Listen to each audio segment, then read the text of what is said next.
We have been glued to our news sources of choice for what feels like an eternity, watching with horror the indiscriminate brutality rain down on a sovereign nation. Equally compelling have been clips of a very profound leader, a wartime leader, someone who really had no aspirations beyond leading his country into growth, transparency, and innovation, but suddenly is now landed, thrown into the fury of aggression. Statements such as, "It's a victory when the weapons fall silent and people speak up," or "Life will win over death and light will win over darkness," these kinds of statements will shape generations to come. And of course, these are statements spoken by Ukrainian President Volodymyr Zelensky. Zelensky's bold strength astounds us. What is it about this leader that inspires us to such courage, resolve, strength? And what would it take for us to develop our own robust presence in a troubled world? We continually are tempted to fall into supposing that life, liberty, and happiness is our birthright, making us less interested in the long road of developing the solid strength it takes to take a stand, staring into the face of a threat, prioritizing the common good over our own comfort. If we do feel drawn to this kind of mettle displayed on the world stage, our first barrier might just be ourselves. We easily feel overwhelmed, thinking we're not even in the same universe as someone like President Zelensky. But then, let's talk about the ordinary citizens of the Ukraine, multitudes of whom have shown immense determination and resilience even while facing a formidable aggressor. The Ukrainian citizens I've seen interviewed were not what we commonly identify as heroes. There was no impeccable makeup, no great display of wealth, no uncanny ability to mesmerize, not even supernatural swoops into impossible places. None of that. No.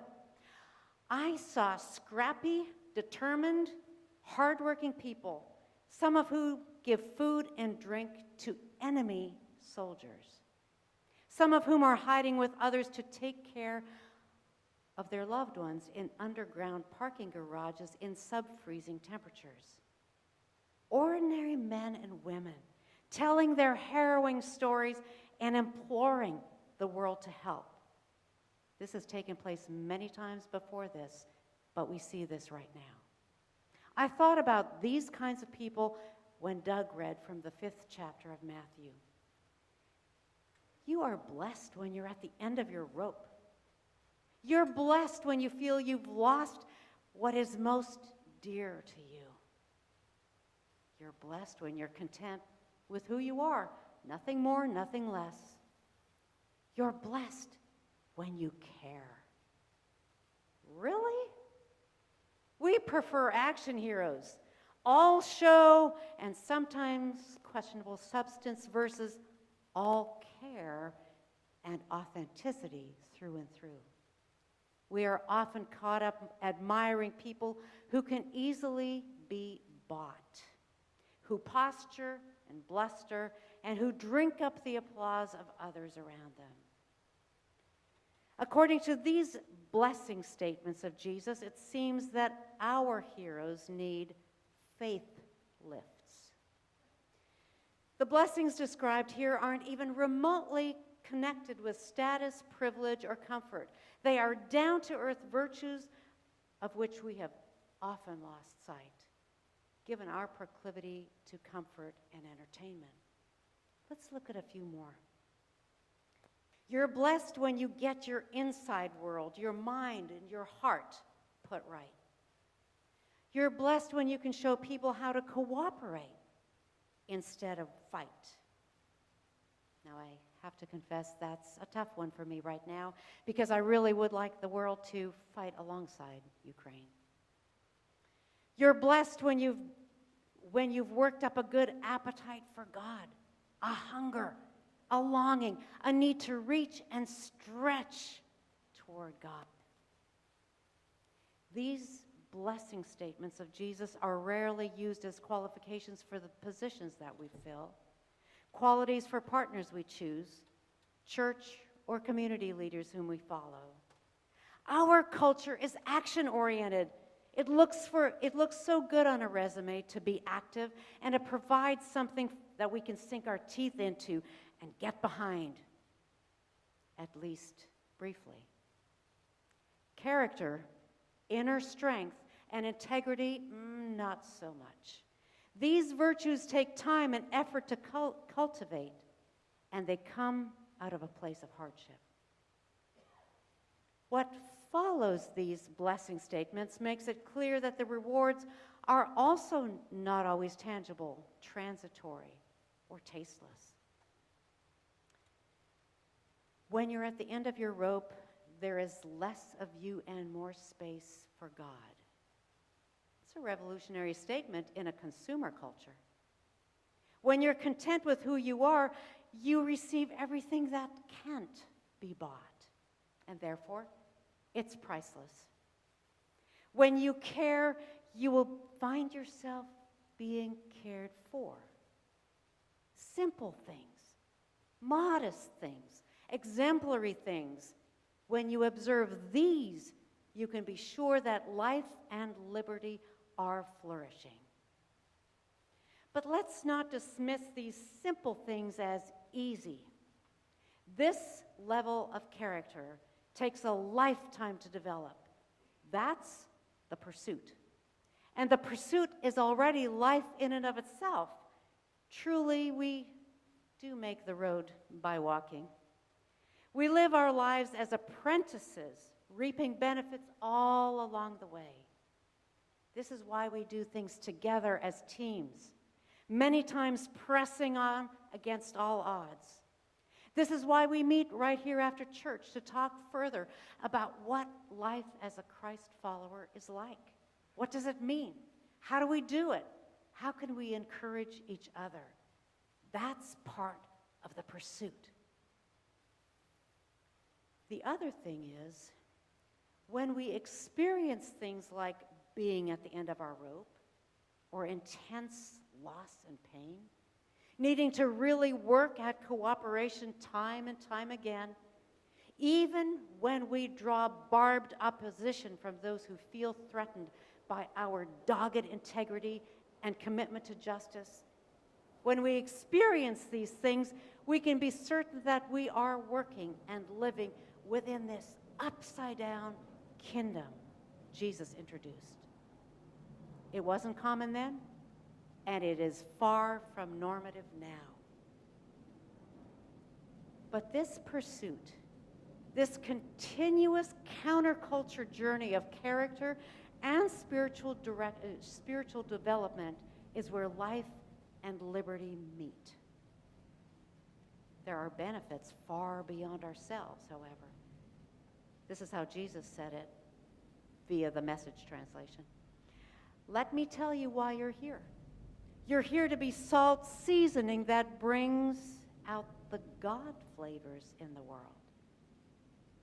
Or you're here to be light, bringing out the God colors in the world. Isn't that great? I love how down to earth it makes it.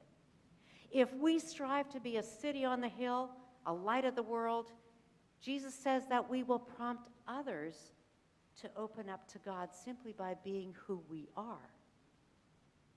And with God having a less than stellar reputation in our culture at this point, this is both great news and a great challenge. Our pursuit is evidence of a God who doesn't fit the American hero categories of our day. And as Brian McLaren puts it, when I see the goodness and kindness of your lives, I can believe that there's a good and kind God as well. Notice where and to whom Jesus offered this insight or this teaching. The opening words of the text read, "When Jesus saw his ministry drawing huge crowds, he climbed a hillside. Those who were apprenticed to him, the committed, climbed with him." Interesting. He was pulling them into that pursuit, and not everyone joined them. He was welcoming them to life and liberty, but there was a climb. A few days ago, NPR's Mary Louise Kelly interviewed an ordinary Russian citizen, a resident of Moscow, Yulia Zhitsova, who has been protesting the Russian administration and government for a decade by now. Zhitsova says the time they are in right now is very different. The crackdown on anti-war protesters is swift, and she speaks about her recent detainment. Despite the fact that many people, including Zhitsova's own parents, believe the propaganda that is intensifying, she still chooses to identify her complete name and wants it published. She says bluntly that it does no good to keep silent because this doesn't guarantee safety anyway. She would rather have future generations read about actual people like herself who stood up to a brutal regime. You can read or listen to the interview on npr.org, Mary Louise Kelly with Yulia Zhitsova. When we observe heroes of courage and integrity, we can be certain they didn't just wake up one morning that way. Strength, bravery, and character come at a great cost over time, with committed decisions to continue the climb, to continue showing up day by day by day, regardless of consequences, embracing the discomfort, the loss, the danger. The repeated decision to be countercultural, to summon the courage for the fight, to choose bravery in the face of opposition, to invest in a spiritual life and journey with God. It is all interconnected. We are observing a nation in upheaval on our screens, an uprising before our very eyes. We do not glorify the uprising of an aggressor invading and destroying, as some Christians do, but the uprising of courage and character of those assaulted by this one perpetuating evil. When we think about it, Jesus came not to bring a national uprising, but a global revolution. Not an overthrow of power, but a redistribution of strength. Not an indiscriminate use of force, but an abundant outpouring of life, liberty, and the Spirit. Let us never underestimate the power of our personal and our collective commitment to growth, to become seasoned spiritual and cultural warriors for what is righteous, humane, and long-lasting. The pursuit is the medium towards that goal. This is what it will take for us to develop our own robust presence in a troubled world. May we embrace that pursuit.